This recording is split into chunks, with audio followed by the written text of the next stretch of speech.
Estamos felizes por estar aqui vivendo um tempo de renovação em Deus, um tempo em que em Cristo Deus faz novas todas as coisas.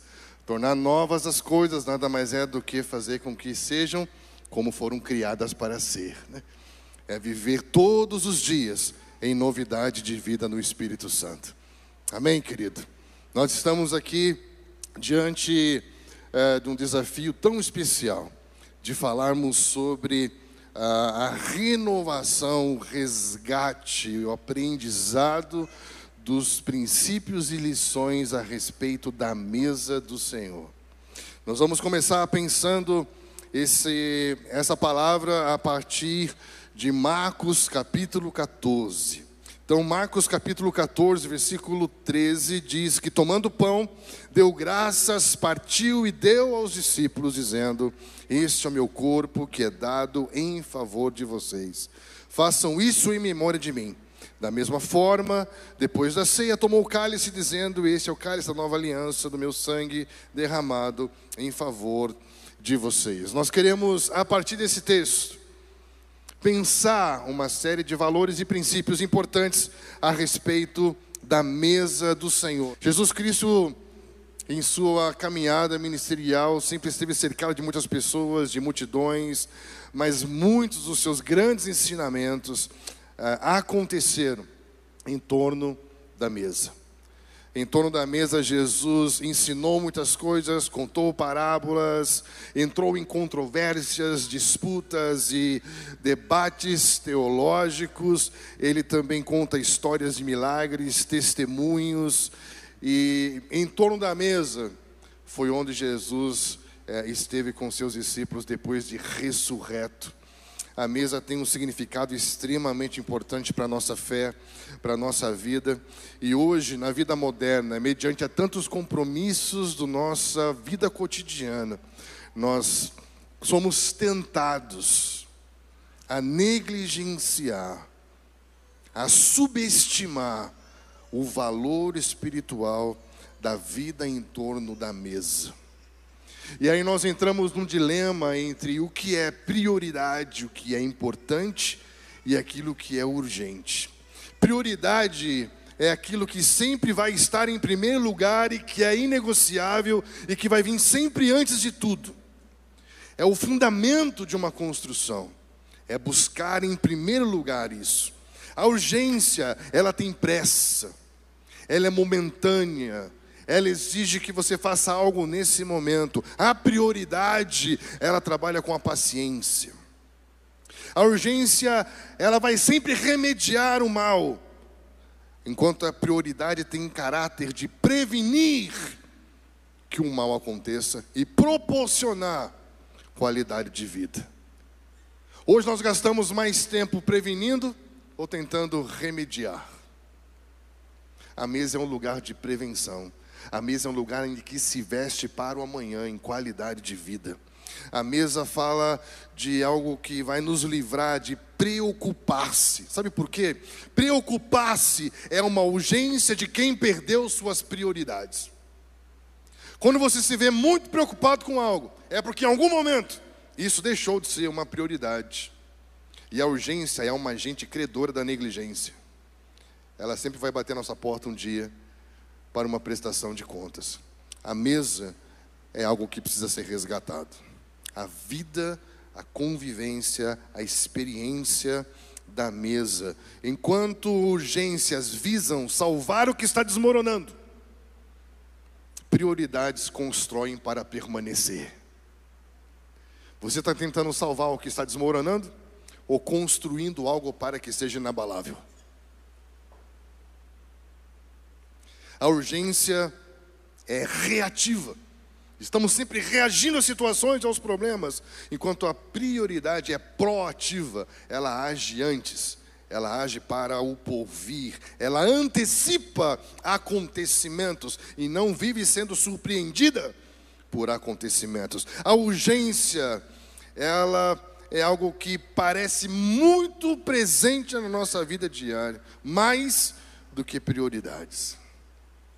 Parece que nós corremos atrás do tempo, ao invés de liderá-lo, de governá-lo.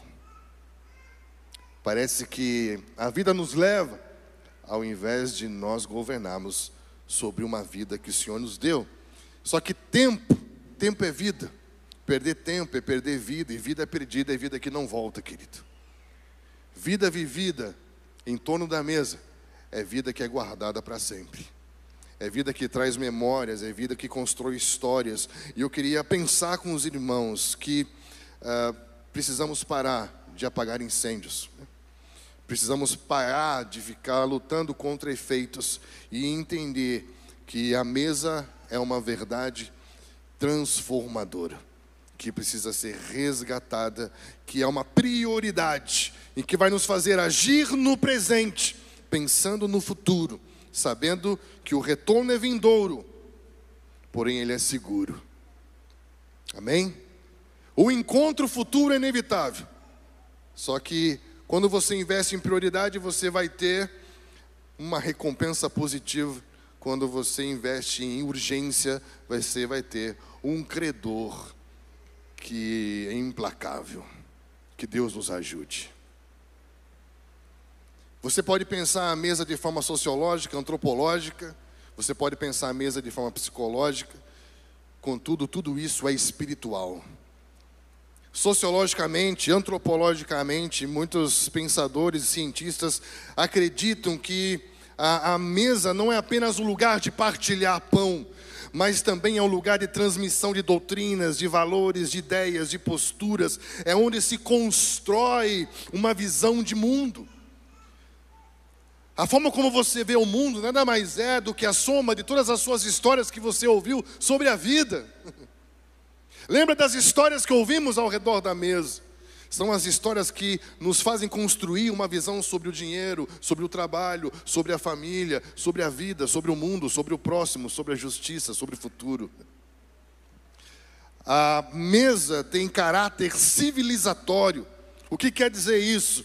Estudos realizados numa universidade na Alemanha e nos Estados Unidos e na Inglaterra afirmam que a mesa, estar à mesa, ajuda na organização social.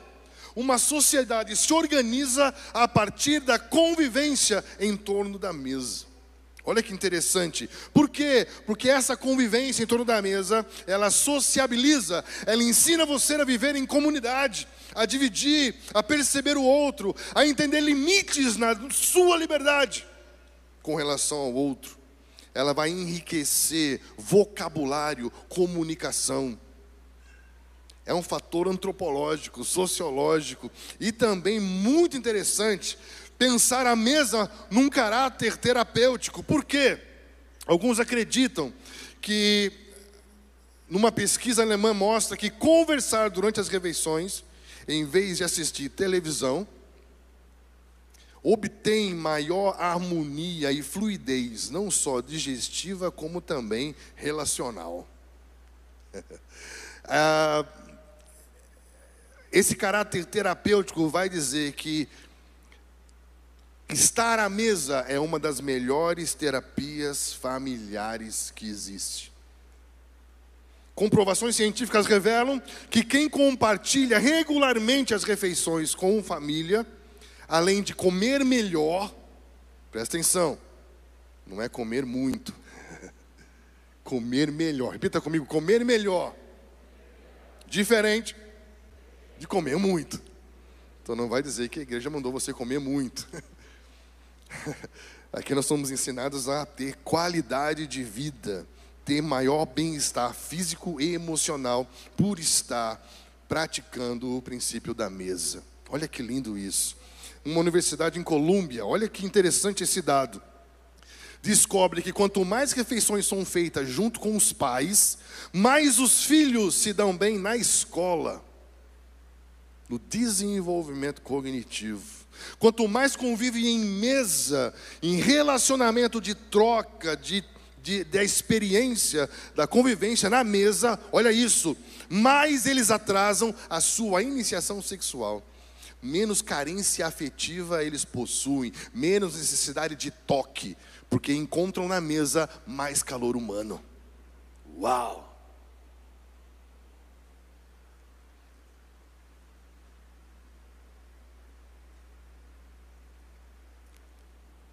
Muitas vezes nós julgamos a forma como uma geração vive, mas não entendemos a nossa responsabilidade em propor algo melhor para ser vivido. Resgatar o princípio da mesa é resgatar um estilo de vida melhor, é resgatar a qualidade de vida. Eles falam nessa mesma pesquisa que, além disso tudo, ele vai ter menos probabilidade de uso de álcool, drogas, depressão, confusão, brigas e distúrbios alimentares. Então, nós percebemos que resgatar esse princípio da mesa é algo que é negligenciado por causa das urgências da vida cotidiana. É algo integral, é algo muito profundo, muito especial, que nós chamamos isso de uma espiritualidade da mesa, que tem a ver com disciplinas espirituais. Quem já ouviu falar sobre disciplinas espirituais? A prática da oração, a prática do jejum, a prática da leitura bíblica é uma disciplina para desenvolvimento da espiritualidade. E a mesa, ela é incluída dentro de uma disciplina espiritual, porque há sacralidade na mesa, ao ponto de, nos profetas menores em Malaquias, se associar a mesa com o altar. Desprezar o altar era desprezar a mesa do Senhor. Não honrar o altar, não honrar a mesa do Senhor. A mesa era desprezada, porque fala da Eucaristia, que quer dizer o quê? Uma ação de graças a Deus. A mesa do Senhor é um lugar em que há sacralidade, há muita verdade encarnada que precisa ser experimentada. A mesa é algo que pode reverter um quadro, é algo que pode mudar destinos, que pode ser preventivo, que pode nos proporcionar reviver experiências transformadoras em família, em igreja e em sociedade. Quantos creem nisso? Isso é tão sério que na vida e na obra de Jesus, você vai perceber que 40 passagens só do Novo Testamento mostra ele na mesa com alguém. 75 vezes ele está comendo com alguém. O verbo comer aparece mais do que o verbo ensinar, que é só 55 vezes. Uau! Por que isso? Porque Jesus, ele não veio apenas salvar o homem, ele veio ensinar o homem a voltar a ser humano. Estão entendendo? Ele veio reumanizar o ser humano, ensinar o homem a ser humano de novo, a sentar à mesa, a ter um olhar sagrado para o outro, para as relações. Jesus veio para nos reconciliar com Deus, e nos reconciliar com o próximo, e nos reconciliar com a criação. Ele veio para nos reconectar, e que lugar melhor do que a mesa para reconciliar, reencontrar. Você consegue perceber a teologia que está por trás disso, querido? Que desde o jardim do Éden, o Senhor está sempre encontrando com o homem, vindo ao encontro do homem, desde Abraão. Quem almoçou com Abraão? É o nome de um livro que, se eu fosse você, eu leria. Ele vai mostrar todas as vezes que Jesus apareceu no Novo Testamento, ou quando fala sobre o anjo do Senhor, ou a palavra do Senhor, ou algumas expressões específicas que estão relacionadas a essas teofanias, ao aparecimento do Senhor no Antigo Testamento. É sensacional perceber que muitas dessas aparições têm a ver com o momento do encontro, tem a ver com a mesa, tem a ver com o compartilhar da vida e do propósito e de sentido. Eu quero encorajar você a repensar isso nessa manhã e tomar muito cuidado. Nós vamos, como o pastor falou aqui, a partir do dia 5, nós vamos lançar o nosso primeiro curso da plataforma online, de uma série de cursos que vão ser lançadas. E dentro desse curso tem uma aula que nós vamos falar sobre a diferença entre tradição e tradicionalismo. Porque em nome de uma antirreligiosidade, nós abrimos mão de muita verdade que existe nas tradições cristãs. E jogamos tudo fora como se nada prestasse. Mas há uma diferença profunda entre tradição e tradicionalismo. O que é a tradição? Em Coríntios capítulo 11, quando Paulo vai falar sobre a ceia do Senhor, ele começa no capítulo 11 dizendo: eu vos louvo pela forma como vocês receberam as tradições. Ou seja, tradição é uma verdade comprovada por meio de uma prática que é nos legada pelos nossos pais. É uma verdade que é encarnada na prática, nos transmitida pelos nossos pais, sejam biológicos ou sejam espirituais. É uma verdade encarnada na prática que nos é legada, que nos é transferida. Estamos juntos? No mesmo capítulo 11, ele vai dizer: quanto a isso, a mesa do Senhor, não vos louvo, porque essa mesa não é a mesa do Senhor. O que virou? Tradicionalismo. O que é o tradicionalismo? É uma prática legada pelos nossos pais, que não foi transmitida com clareza de verdade. É quando você faz sem saber por que está fazendo, só fez porque alguém mandou fazer. Quem já se viu num lugar de falta de sentido, porque se viu fazendo algo sem saber por que estava fazendo? Isso é tradicionalismo, isso é ruim. Jesus confrontou muito o tradicionalismo, que é quando se praticava algo com uma ideia equivocada da verdade por trás daquilo que estava sendo feito. Estão entendendo? Vocês lavam as mãos, mas vocês não amam. Isso é tradicionalismo, porque a grande verdade por trás da prática não está aí. Estamos juntos? Há uma grande verdade por trás da mesa, querido. Agora, viver a mesa sem verdade é tradicionalismo. Mas resgatar a verdade da mesa é uma linda tradição que precisa ser vivida e vai trazer riqueza para os nossos filhos, para as nossas casas, para as nossas relações, para a nossa qualidade de vida como igreja. Eu escrevi esses dias no Instagram um breve pensamento chamado assim: não gosto de igrejas grandes. Eu ouvi isso e eu falei assim: sabia que você vive a igreja que você quer viver, independente se ela tem 50 ou 5 mil? Você vive a igreja que você quer viver. Não é a igreja que você vai, é a igreja que você escolheu viver, querida. Eu pastoreei, antes de vir para cá, igrejas de 30 pessoas, 50 pessoas. E tinham pessoas tão desconectadas quanto as pessoas de uma igreja de 5 mil pessoas. Porque não é o tanto de gente que vai determinar o tipo de igreja que eu vivo, mas é o tipo de igreja que eu quero viver que vai determinar o meu nível de relação com as pessoas. Estamos juntos? Por isso essa é uma tradição que precisa ser resgatada. Na nossa relação com a família, na nossa relação com os irmãos, na nossa relação com os vizinhos, na nossa relação com aqueles que talvez não possam nos retribuir com uma mesa, como Jesus fala. Que recompensa há em você servir uma mesa para alguém que na semana que vem vai retribuir com outra para você?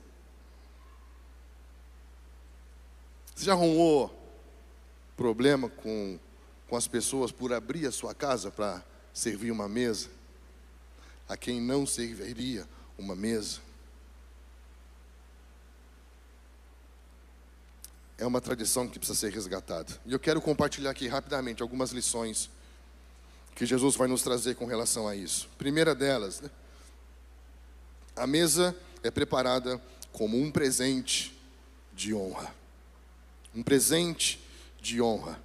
Marcos capítulo 14 fala que ele lhes mostrará uma ampla sala no andar superior, mobiliada e pronta. Façam ali os preparativos para nós. Mobiliada e pronta. Ou seja, você não tem que fazer nada para entrar na mesa do Senhor. Ele já fez tudo para te dar um lugar e o direito de estar ali. Uau!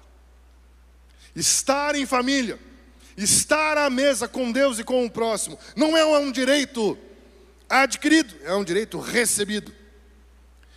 Não é algo meritocrático, é algo gracioso. Não faço algo para merecer estar, mas recebi o direito de estar por aquilo que Jesus fez por mim e por você. Uau!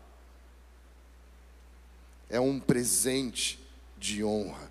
É graça, é dom de Deus, é amor que constrange. Você já foi para uma mesa em que você foi tão bem recebido, algo foi tão bem preparado, ao ponto de parecer que há arte no preparar de uma mesa?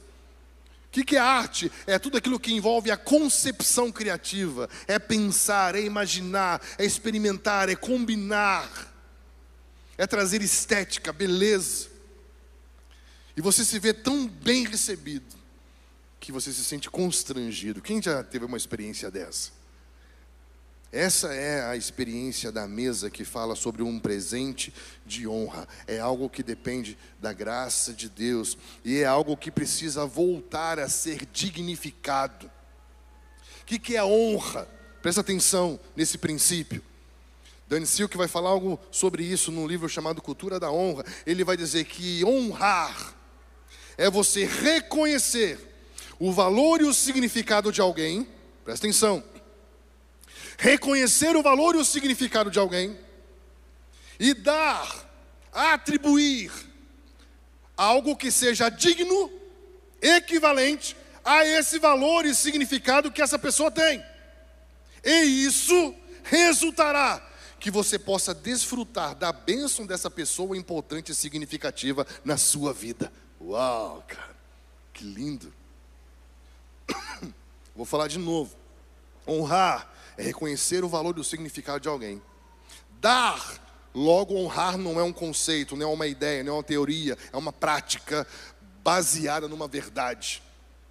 É o que eu dou a partir da importância que alguém tem. E quando alguém recebe algo que corresponde ao valor que ele tem, eu passo a ter a bênção de desfrutar da presença dessa pessoa na minha vida.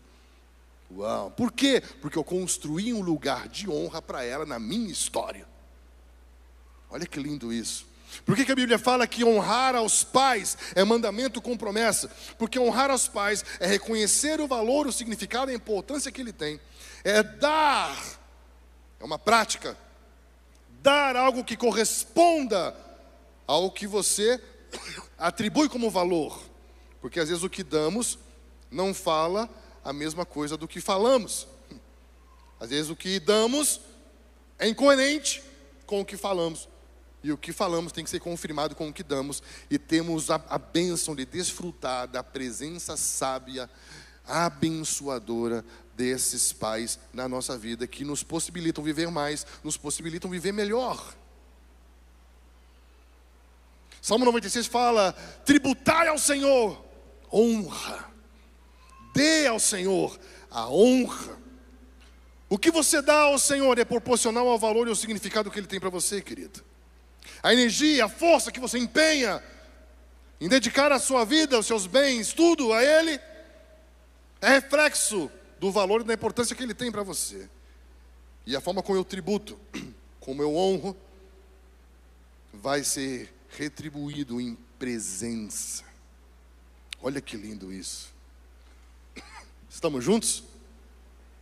Leia Salmo 96 depois, que você vai ver como isso é lindo. A mesa é um lugar de presente, de graça, de honra. A mesa é um lugar de fé e promessa cumprida.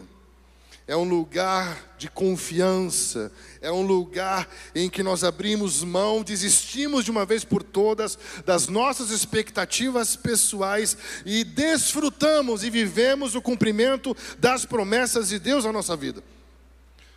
Marcos 14:16 fala que eles entraram na cidade e encontraram tudo como Jesus lhes tinha dito. Exatamente como o Senhor havia falado que ia ser. Por que nós temos tantas experiências de frustração nas nossas relações? Experiências de frustração nas relações conjugais, experiências de frustração nas relações congregacionais, nas relações sociais, políticas, nas relações de negócios, porque a frustração é resultado da minha expectativa pessoal. O que é expectativa pessoal? É quando eu transfiro ao outro a responsabilidade de fazer acontecer como eu esperava ou desejava que acontecesse. E quando as coisas não acontecem como eu queria que acontecesse, quando as coisas não acontecem como eu esperava que fosse acontecer, eu me frustro. Porque a expectativa, ela é passiva. Ela não tem atitude. Ela sempre espera do outro. Estão entendendo? Por que você se frustra? Porque você esperava que alguém fizesse algo. E às vezes o outro nem imagina a expectativa que você mesmo colocou sobre ele. E nós vivemos frustrados. Porque nada acontece como eu imaginava. Então eu quero te entender te ajudar a entender que na vida cristã nós não nos movemos por expectativa pessoal, mas nos movemos por promessa divina. Quero te dizer algo muito sério, repita comigo: Deus não tem compromisso com a minha expectativa. Porque Deus tem compromisso com a sua promessa. O fato das coisas muitas vezes não acontecerem como eu esperava, não quer dizer que não estão acontecendo. Porque elas não vão acontecer como eu esperava, vão acontecer como Deus disse que iriam acontecer. Na estrada de Emaús, eles estavam frustrados. Nós esperávamos que fosse de outro jeito. Jesus disse: você não lembra o que foi dito? Aconteceu exatamente como deveria acontecer. Porque Deus não é refém da minha expectativa, mas Ele está totalmente comprometido com a sua promessa. Estar assentado à mesa é algo que é cumprimento de uma promessa de Deus, querido. Isso é sensacional. O direito de estar à mesa é o cumprimento de uma promessa de Deus. A minha esposa Andréia trabalha com acolhimento de crianças e pela Constituição, toda criança tem direito constitucional de pertencer à família, de estar em família.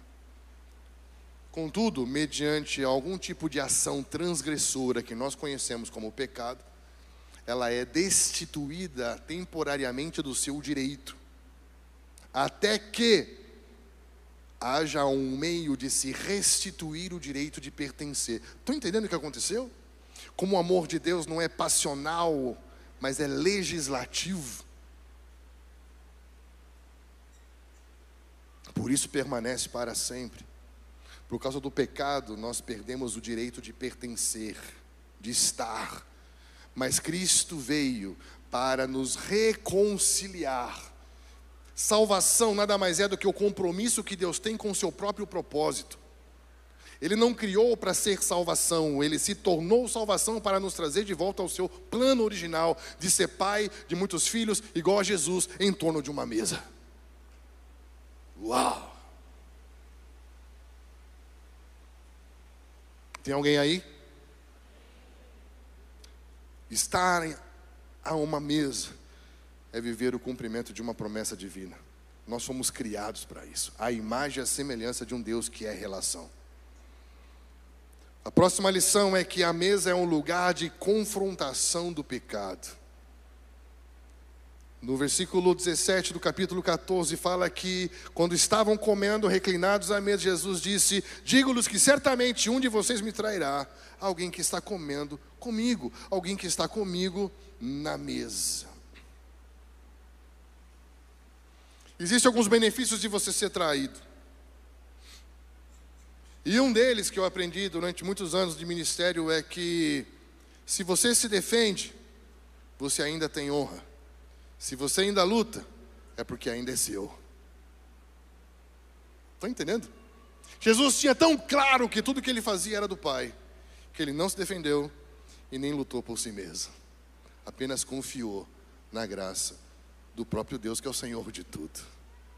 Então pare de tentar lutar para defender, porque quem luta para defender pode ainda estar confundindo promessa com expectativa. Reino de Deus com propriedade privada. Quando você defende, você diz: ainda é meu. Quando você entrega e fala: não é meu, então seu problema é muito mais sério do que você imagina. Estão entendendo? Outra grande lição que eu aprendo é que quem trai não trai o outro, mas trai a si mesmo. Então não se sinta bem por ter traído, porque a sua traição nada mais é do que você traindo a você mesmo, seus próprios princípios, suas próprias verdades. E isso vai nos levar a um labirinto de culpa, de medo, de vergonha.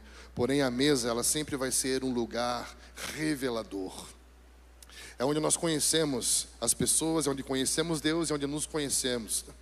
Por isso que Jesus estava com os seus discípulos à mesa, e à mesa, no ambiente de amor, no ambiente de honra.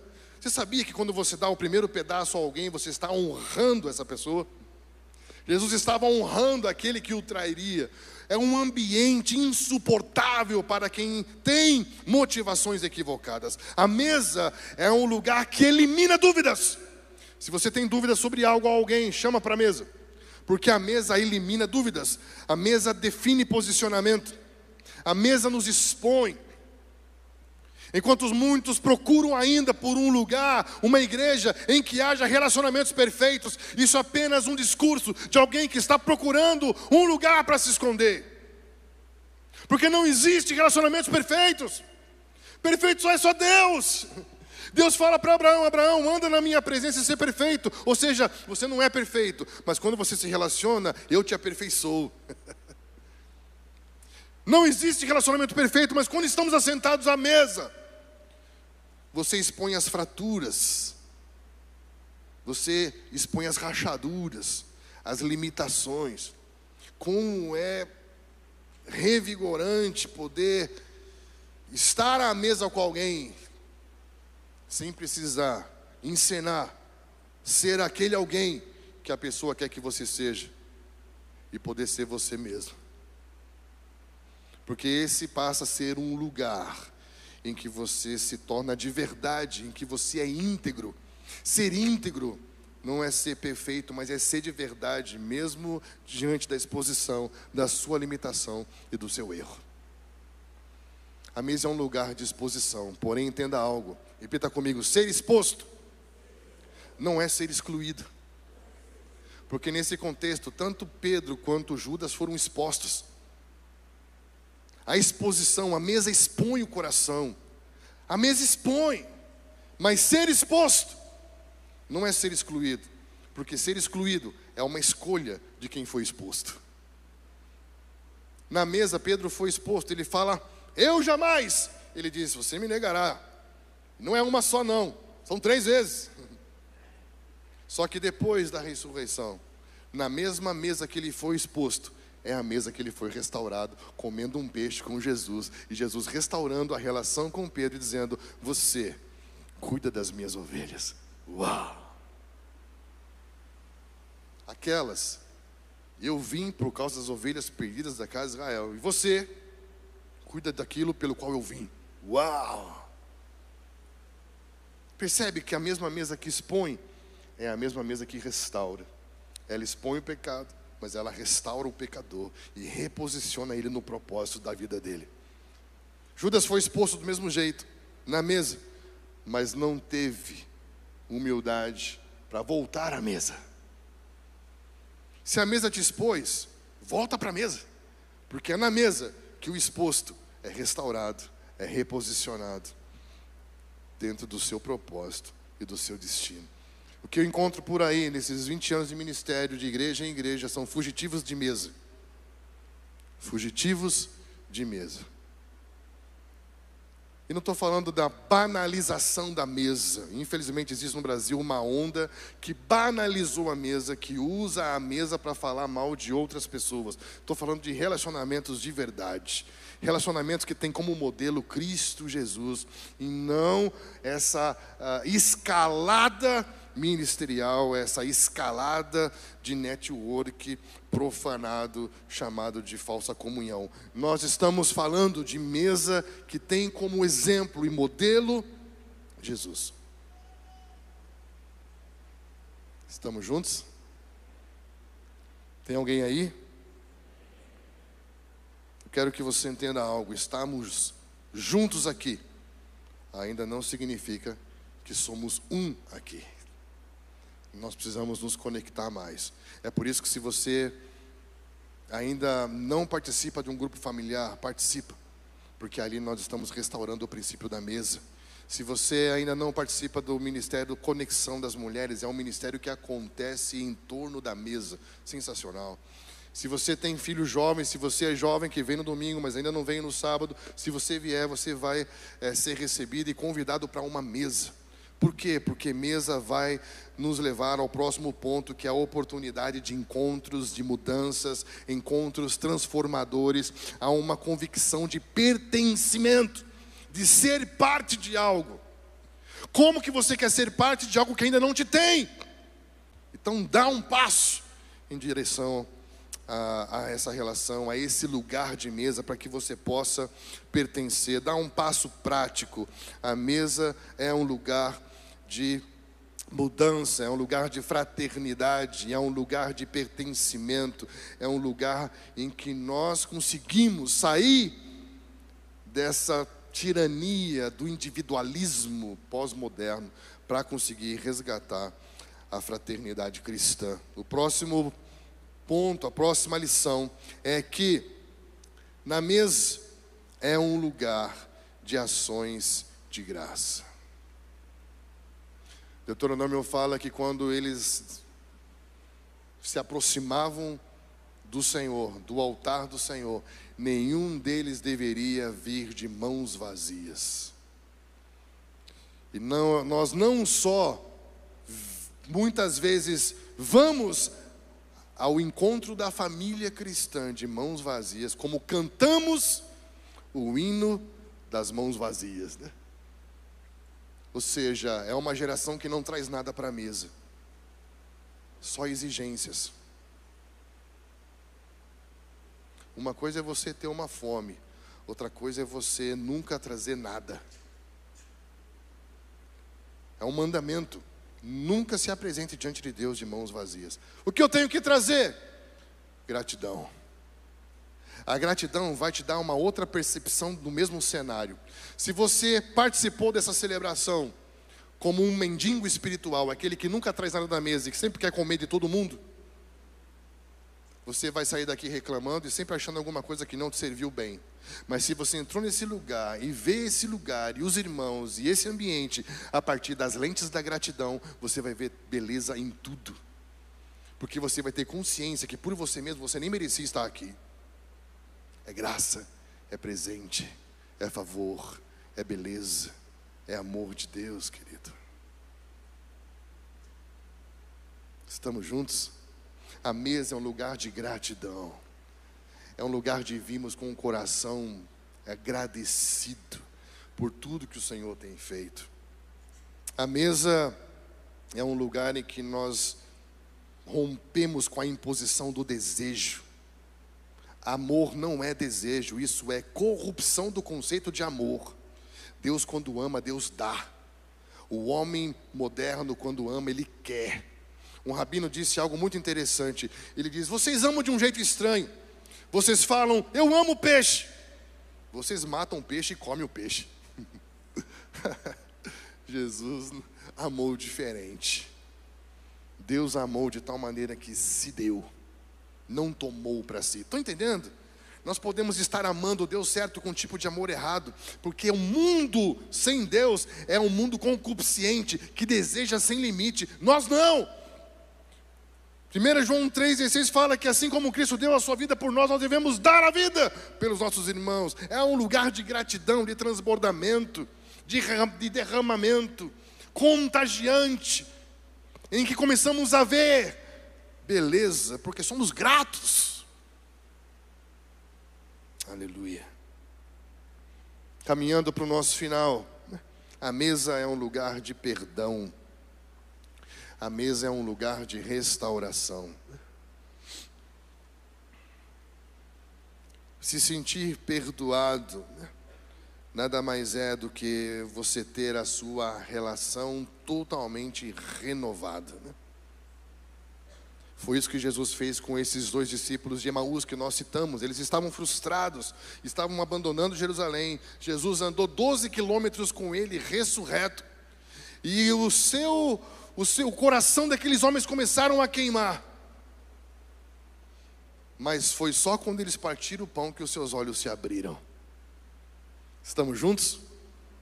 É no ambiente da mesa, do desfrutar da comunhão com Deus e com o próximo, que nós vamos sair desse lugar de escuridão, do medo, da culpa e da condenação, e vamos ter os olhos do coração iluminados para ver a realidade por uma nova perspectiva. Amém, queridos? Pessoas cheias de culpa, de condenação e de vergonha não conseguem se assentar à mesa. Porém, Jesus arrumou um problema muito sério com a sociedade da sua época, dizendo que Ele veio para dar um lugar a todos que crerem na possibilidade, pela graça, se assentarem à mesa. A mesma coisa com o filho pródigo. Pela lei, ele não tinha mais direito, e ele tinha clareza disso. Ele fala, pela lei, pequei contra o céu, pequei contra ti, não posso, não tenho mais direito de ser chamado seu filho. Pela lei, eu não tenho mais herança, não tenho mais nenhum benefício. Pela lei, o que pode acontecer? Me contrata, deixa eu trabalhar para o Senhor. E aí então a graça se manifesta. Ele pega um animal, faz uma grande festa, um churrasco, uma mesa, perdoa pela graça e reposiciona o filho do lugar original. Olha que lindo isso. Perdoar é voltar ao lugar de onde você nunca deveria ter saído. Às vezes nós perdoamos um cônjuge, mas não deixamos ele ser marido de novo. Está entendendo? Às vezes perdoamos, mas não deixamos que a pessoa volte ao lugar dela na nossa vida. Aqui quando fala de perdoar é trazer de volta ao seu lugar original. Olha que lindo isso. Sensacional, né? Que Deus nos ajude, querido. Que Deus nos ajude a entender que a mesa fala da nossa origem, a mesa fala da nossa história e a mesa fala do nosso destino. Porque Jesus fala que o reino vindouro haverá um banquete chamado a mesa do reino de Deus, em que ele se assentará com todos os seus filhos. Em Lucas 14 ele está falando com seus discípulos sobre a mesa, assentado à mesa, e alguém diz, eu quero estar lá. E aí ele conta uma parábola. Um senhor preparou um banquete, só que antigamente havia um duplo convite. Não é como hoje que você contrata e o buffet faz na data marcada. Um duplo convite, o primeiro convite é haverá um banquete, e depois ele envia um mensageiro dizendo o banquete está pronto. E esse senhor fala haverá um banquete, e depois de um tempo ele envia um mensageiro dizendo o banquete está pronto. Sabe por que nós estamos numa manhã de renovação? Porque um dia Deus chamou você para uma mesa, mas com o passar do tempo parece que a gente vai se afastando da mesa, se afastando de Deus, se afastando do outro. E aí quando o mensageiro voltou para dizer, ei, sabe aquele convite da mesa? Está pronta a mesa. E o texto de Lucas 14 fala que um disse assim, puxa, não vou poder ir porque eu comprei um terreno, tenho que ir lá ver se o terreno é bom. Outro disse, eu não vou poder ir porque eu comprei uma carroça, eu vou ter que testar para ver se ela é boa. O outro disse, eu não vou poder ir porque eu casei, agora eu tenho que ir para a lua de mel. Cada um deles se envolveu tanto com a sua própria agenda pessoal, que esqueceu que a vida cristã se constrói à mesa com Deus, à mesa com o próximo. Então o Senhor disse, ande pelas ruas, pelas praças, e chame todos que você encontrar, porque aqueles que foram convidados, que deveriam estar prontos para a minha mesa e não se aprontaram, não participarão mais dela. E ele diz que aqueles que ele chamou, também foi os mesmos que ele disse, aquele que não deixar tudo, pai, mãe, irmão, por amor a mim, não pode ser meu discípulo. Deus sentou na mesa com Abraão, mas para Abraão custou deixar a terra, parentela, casa do pai. Por quê? Porque estar à mesa com Deus, estar à mesa com os irmãos, estar à mesa em família, é estabelecer as bases, os fundamentos de uma nova matriz cultural. É antecipar uma realidade que está vindo nos encontrar, em que o Senhor reinará sobre a terra com uma família sacerdotal de muitos filhos igual a Jesus. Que Deus nos ajude a resgatar. Que Deus nos ajude a lembrar que em Apocalipse, a carta à última igreja, a igreja de Laodiceia, era uma igreja rica, poderosa, de uma cidade rica, próspera, poderosa, de muita visão, de muitos projetos, e de repente o texto fala que o Senhor Jesus, de quem é a igreja? De quem é a igreja? Quem bate a porta está do lado de dentro ou do lado de fora? De fora. Mas estava batendo na porta de quem? Da igreja. E a igreja de quem? Estão entendendo? É como se fosse uma apropriação indevida de algo que é dele. E ele está batendo a porta, dizendo: ei, será que você não viu que você sem mim é pobre? Sem mim é nu? Sem mim é cego? Você acha que tem visão, mas se eu não te mostrar, o que você vê é escuridão. Você acha que tem glória, que tem brilho, que tem linhos finos, mas se eu não te vestir com a minha justiça, você está nu. Você acha que tem dinheiro, que tem recursos, mas se eu não ser o provedor da sua vida, você é pobre. Deixa eu entrar. Vamos sentar na mesa e vamos recomeçar. Uau. Eu quero te deixar esse convite nessa manhã. Deixa Jesus entrar de novo, querido. Porque assim como em Apocalipse havia uma igreja de Cristo, que Cristo estava batendo lá de fora, nós podemos estar vivendo uma vida cristã, que o Cristo da vida cristã pode estar batendo lá de fora. Que Ele entre. Vamos começar da mesa, esse lugar de cura, de graça.